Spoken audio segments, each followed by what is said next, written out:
Hello, everyone. I'm David Gerard. This is Pivot to AI coming to you Monday to Friday. Today, we've got one of the long podcast interview episodes. This is with Kim Crawley and Ryan Wilson from StopGenAI, our very dear friends and comrades. Please introduce yourselves. Go ahead, Ryan. Hi, I'm Ryan Wilson. I'm a member here. I run a lot of the video stuff that we do, and I just really hope that we can, work to avoid this tech together. So yeah, go ahead. Yeah, Ryan is our resident videographer and communist scholar. And he's a vital asset to our organization.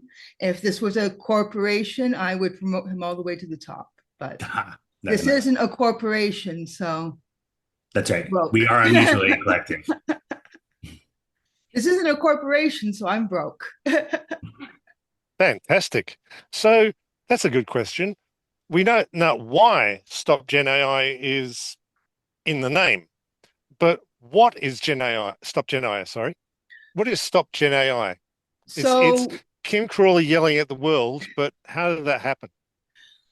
I got really, really depressed this spring. The whole Gen AI situation was getting really, really bleak. I started to recognize that it was impacting how much work I was getting as a freelancer writing about cybersecurity. And I snapped and I was like, I keep thinking about the moral of a lot of stories that goes, be the change you want to see in the world. So I started StopGenAI out of desperation and a need for hope. And I'm very, very fortunate that a lot of people have joined me. And so I have tried to network with other entities in the anti-Gen AI space, and I've been mainly disappointed, to be honest with you. You've had some real winners. Some of your interviewees are awesome. Yeah. Oh, yeah. No. The people I interview for the anti-Gen AI Heroes interview series for our blog, they're all great. You would not get an interview if I disliked you, right? So it is very much access journalism. And I know all about access journalism, right? I prefer to call it log rolling. I interview all the most famous people with 3,000 followers. So anyway, I was really disappointed with the AI Now Institute because it seems to me that their tactics are a huge waste of time. So their main tactic to oppose Gen AI is to introduce counter legislation in the American government. So Donald Trump has his AI action plan. And so the AI Now Institute has their People's AI action plan, which is regulations to wheel Gen AI in. And because we are an anti-capitalist organization, and because all of our core members are strongly distrustful of politicians under the systems that we have, and we recognize that the United States is a fascist government. And that's just objective fact. This woman is, well, the AI Now Institute thinks that you can fight Gen AI by proposing counter legislation to Donald Trump in a fascist government.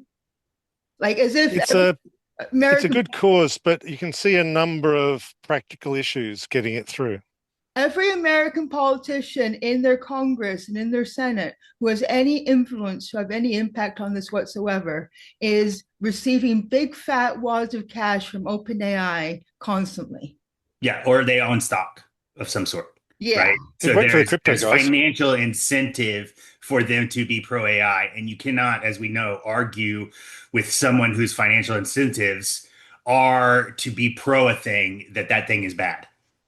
So I was in a meeting for the People's AI Action Plan, having no interest in the People's AI Action Plan, but wanting to network with all the other groups resisting Gen AI and wanting to network with them.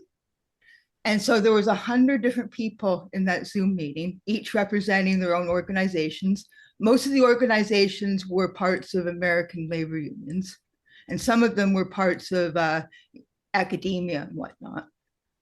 And I said, hey, so I represent StopGenAI, and we try to raise survival money for people who have lost their livelihoods to Gen AI. And a few people in the meeting said, oh, that's great, Kim. But it turned out that we were the only ones out of this is over 100 organizations. You can see what the over 100 organizations are by going to peoplesaiaction.com and looking at the list of organizations on that homepage. And we were the only one trying to raise survival money for people. Like, people losing their livelihoods to Gen AI is a massive problem. Well, so we thought there were two practical issues, right? Like, one, how do people keep AI out of their systems, right? And two, how do people survive with, this stuff ruining people's jobs and livelihoods? And so those are the two things that we wanted to tackle, because those are the two problems that we think are the most, on the ground and practical. Like going after the government and wanting to enact regulations and whatnot. It sounds good on paper, but it's just literally paper shuffling. It's not getting anything done for people like Kim or hardworking netizens and other people that are struggling because, Gen AI has, impacted their jobs negatively. Yeah. So that's the division in the movement, is the professional managerial class, who poverty is just an abstract concept to them, and they think that they can work within the system, and they poo-poo us because we're crazy, batshit rebels who don't play by the rules, I guess. And we've gotten a lot of talk to the hand kind of reactions from people, or being ignored. So I feel very disappointed by the entities in the Gen AI resistance that the media pays the most attention to, because they don't pay attention to us. I wonder why the media pay most attention to them. Because they have there must be some reason the media is paying most attention to them. I wonder what it could be. They have privileges with money and access, and we are a serious academic institution. Those of us at the AI Now Institute, look at our white papers and our policy documents, and that's how we're going to fight Gen AI, by just showing the world that we have the best science. And the science. You could send Olivia Guest in with a flaming pitchfork or something.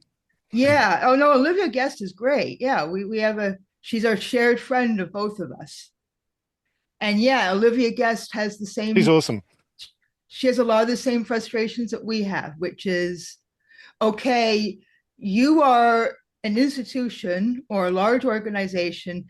If your reaction to Gen AI is just, here's another white paper, here's another white paper, here's another policy document, here's counter legislation, you're not really doing anything.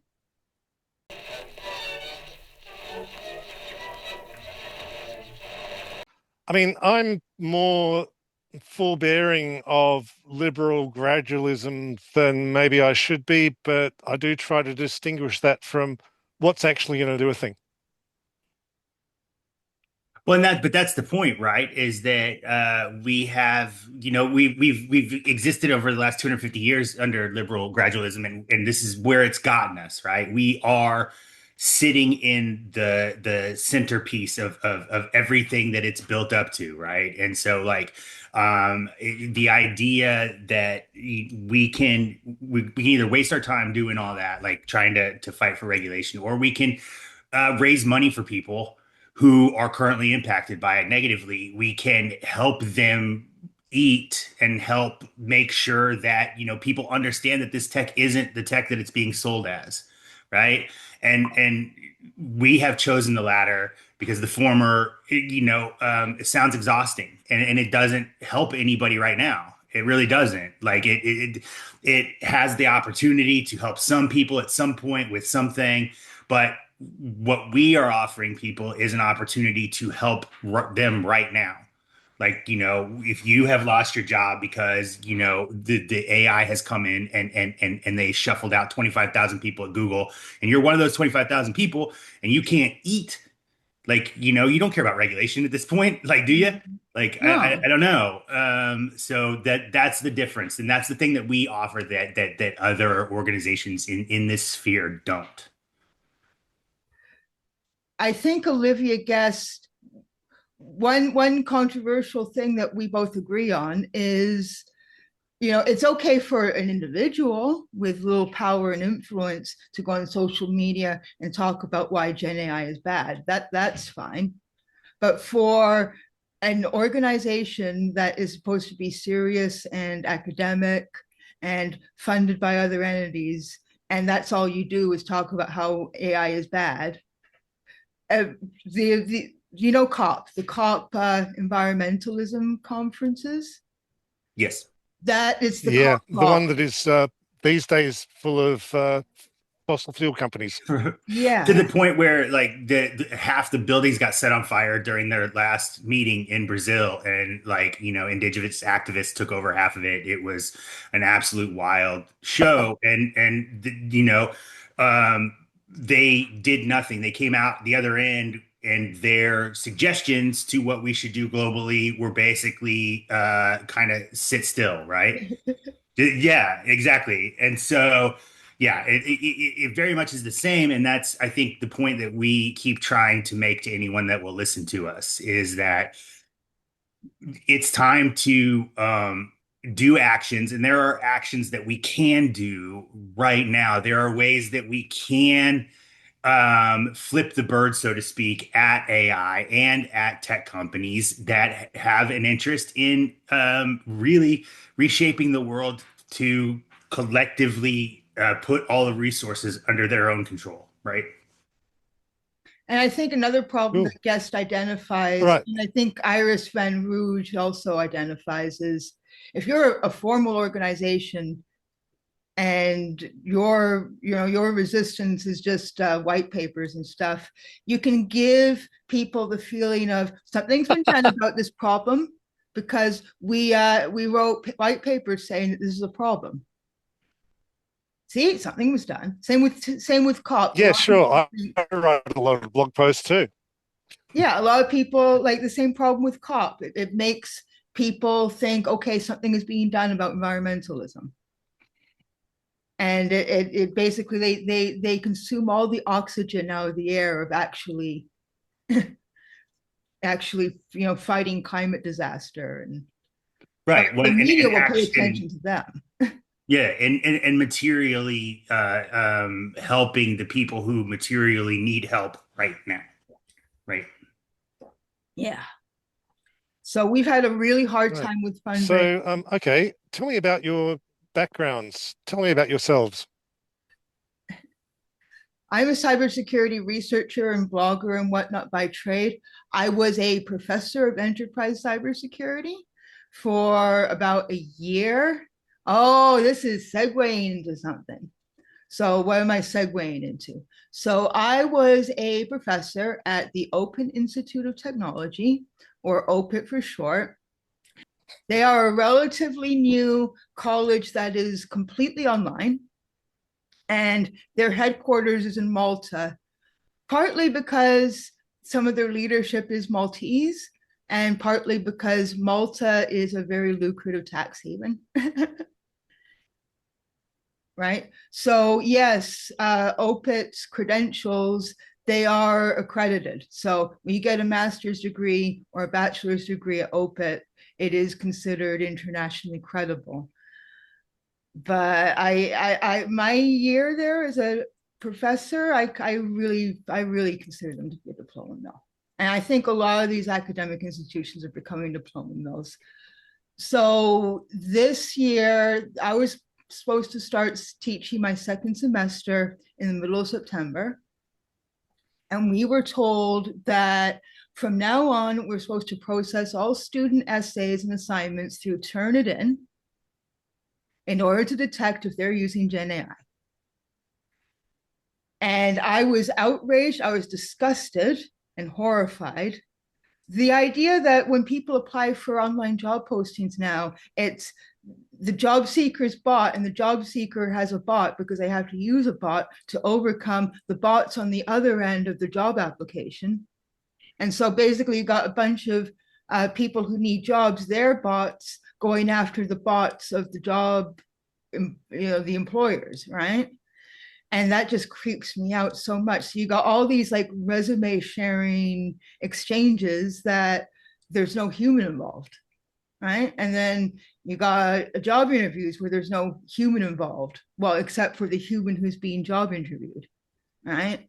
And then the idea of using bots to detect bot slop, it just disgusted me on a visceral level. And I've done research into this, and there are schools at MIT and a few other institutions that are considered to be highly credible who have decided to not do what OPIT is doing, because they have not found that the e-proctoring software that, Turnitin and all their competitors, they don't believe that that software can detect Gen AI writing in a reliably consistent, high percentage accuracy sort of way.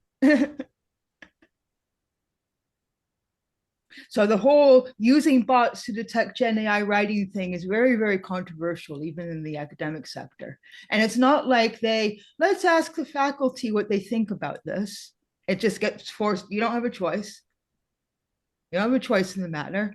The faculty members are treated like McDonald's workers, and McDonald's workers don't deserve to be treated like McDonald's workers. So I'm not using that as a comparison to be like, lowly McDonald's workers. People deserve to be treated well and to be a decision maker in the workplace.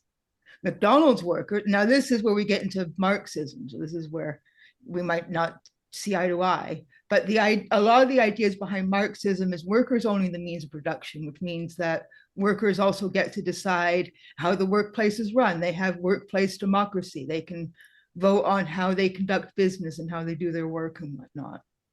So in a Marxist system, there's no way that this would be. It's okay. I've read Adam Smith, and that's the same thing, right? There's some Venn diagram overlap, right? But also the right libertarians in the U.S. also claim that. Marx was a huge Smith fan, remember? So it's difficult to say what Mr. Smith's political alliances would be now, because he was from the Victorian era, right? So no, was he from the pre-Victorian era? Anyway, he died like over. He'd be a Lib Dem. He'd be a totally normal 2025 Liberal Democrat in the UK. Maybe, yeah. I think beyond that point too is that like we focus a lot on dead white men, and there's a school of thought that we should maybe not do that so much anymore. Even people like me who consider themselves Marxist-Leninists should probably put some of the books down some of the time. So my point is, if it wasn't for capitalism, we would have had a say. Like under if it was a Marxist university, if OPIT was a Marxist university, or maybe not necessarily Marxist, maybe they all love capitalism, but they decided that the faculty is a democracy, we would have had a say, like, oh, what do you think of this software? Do you think we should be using it to detect if students are cheating? But there is no discussion, and workers do not have a say about how they can be doing their work. So I had to quit, and they weren't paying me much anyway, to be honest with you. They were paying me like really crappy. I was mainly benefiting from the prestige of being a professor teaching a master's degree program. But, academia is going to shit. I mean, now you have the prestige of being a freelancer. Yeah. So it's so horrifying. Most academic institutions are destroying themselves from within, because like OPIT, they are hyping Gen AI and they're trying to shoehorn all that shit into everything. But also they're terrified because of students or pupils in British English. My dad was a Londoner, so he said pupils. My point is, like, Oxford is doing this too. Like, people were appalled when the official Oxford University account on Blue Sky said, so what's going to happen is these schools are terrified that students or pupils are using Gen AI to produce their assignments. So they have to guard against that and detect it so that they can catch it, so they don't give marks when a student is using Gen AI to write an essay, right? They're terrified that if they let bot written essays pass, that would ruin the credibility of academia and of those credentials that they're associated with. And it would definitely. And I think now we're going to reach a point where all major academic credentials acquired after 2022 are going to be suspect. Right. So, but yeah, not the right approach. I am a human being who is a professional writer in the English language natively, and so are you. And we can, with our experience in our human brains, once we've read a few paragraphs or something, we can probably tell that ChatGPT generated it, because it will be the blandest, most generic, this is what we think Wikipedia would say about this thing kind of text. Whereas when I write something, or when you write something for your blog, we put our personalities into it, we put our opinions into it, we're opinionated, our use of language is emotional. And that's not what, so if I saw that in a student's essay, that they were putting their personality into it, and they were coming up with ideas and feelings about a topic that wouldn't be the most obvious, mundane, generic ideas about the topic, that would lead me to believe that they wrote the essay. And if it looks like a bad copy of what one would believe belongs in Wikipedia, then it's probably ChatGPT.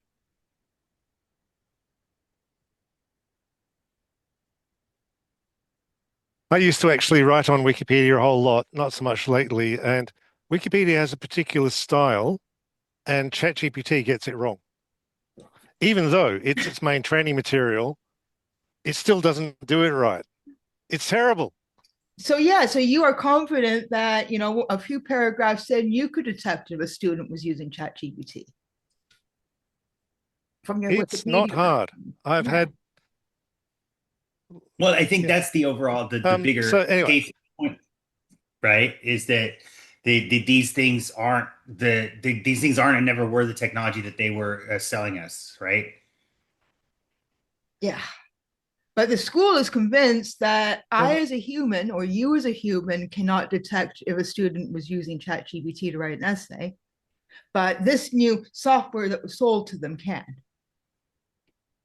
When, various it's an industrial product, therefore it must work. Yeah. Whereas there are multiple schools at MIT that have refused to do that, refused to use e-proctoring to detect Gen AI use, because they've analyzed it and they determined it's not accurate enough for their needs. Ryan, what was your background? Okay. Well, actually, I was a UPS worker for a decade, and then I was went into early retirement to help my wife with our first child, and so I just kind of have been floating around the internet, reading, studying, trying to figure out why some people have this. Some people have so much, some people have so little, basically, right? And how, like, we as a society, what the different ways we could go about fixing that, like, and really fixing it, and not the stuff that I've watched for the last 40 years, which has been, this piecemeal approach of liberalism and fascism, playing around together, and sometimes a few people get something to eat, and sometimes nobody gets anything to eat, and blah blah blah blah. And so then I was doing a show with another comrade. That's how I met Kim, and I started to hear stories about people losing their jobs to this stuff. And I started interacting with it in a way that and not understanding because none of it measured up to the hype, right? None of it was doing these things that they told me it was going to do, and so it didn't make sense to me. And so me and Kim got together and with the rest of the group, and wanted to put this thing out that we don't have to use this stuff. Like, there are ways around it. We don't have to engage with big tech at all if we don't want to. Like, it's hard, and you have to. They've tried to build a world for us that is ease of use, right? Where everyone's just like, well, this is the easiest thing to do, so I'm just going to do this thing because the rest of my life is so full, right? You're running around, you're doing things, you're constantly on the go. Who has time to sit around and mess with Linux for however long you can do it to figure it out, right? And it's a lot easier just to jump onto Windows or Mac and be done.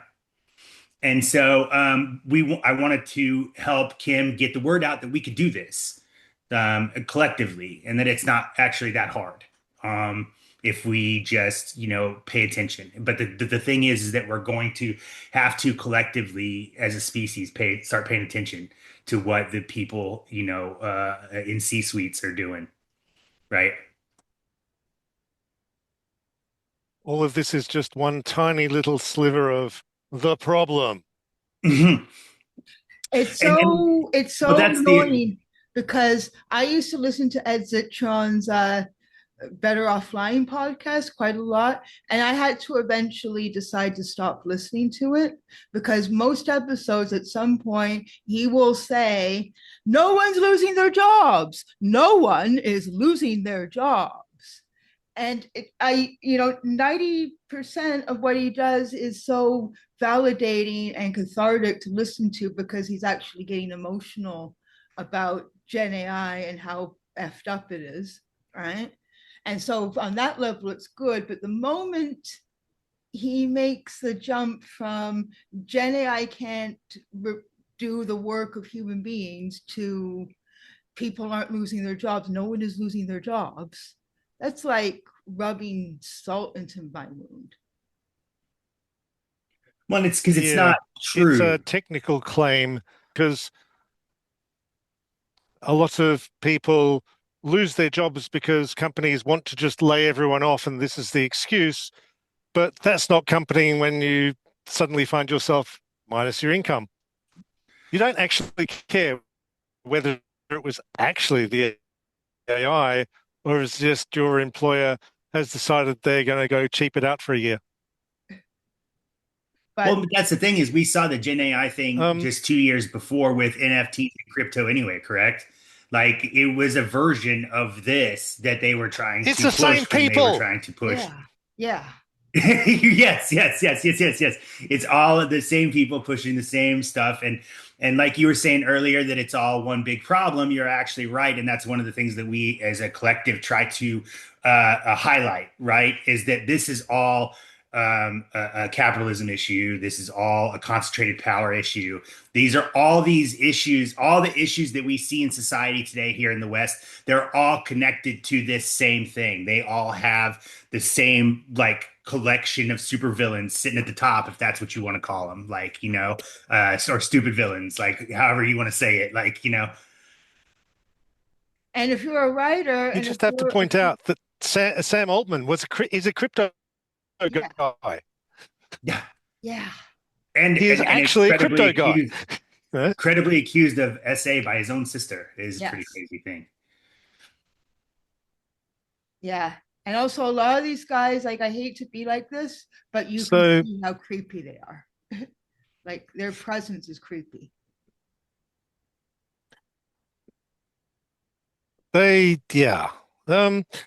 Fabulous people. I'm sure they're wonderful human beings of flawless repute legally.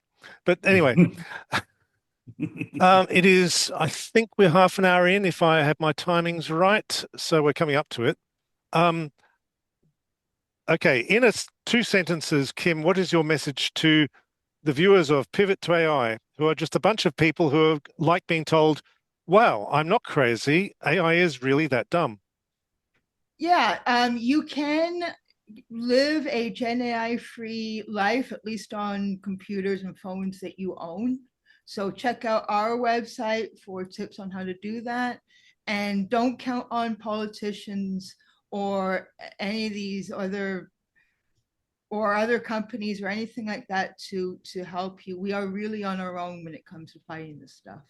So you are welcome to visit our website and get involved with us, and we would love to help, and you're welcome to join us. Cool. Now, where do people contact you? Well, I'll put it all in the show notes as well, but just here on the actual audio. Okay, so you can go to stopgenai.com, and I have made the infosec threat modeling decision that I can make my Signal username public. So to join our inner circle really requires messaging me on Signal now, because we do all of our meetings and discussions on Signal. We used to have timed meetings and then people didn't show up for them. So then we've kind of figured out that it was best just to have a Signal group chat running where people can participate when it's convenient for them. So there you go. I don't mind making my Signal group public. I'll put that in the notes. And Ryan? Yeah, no, I would echo. Do you want to be contactable? Do you want to be perceived?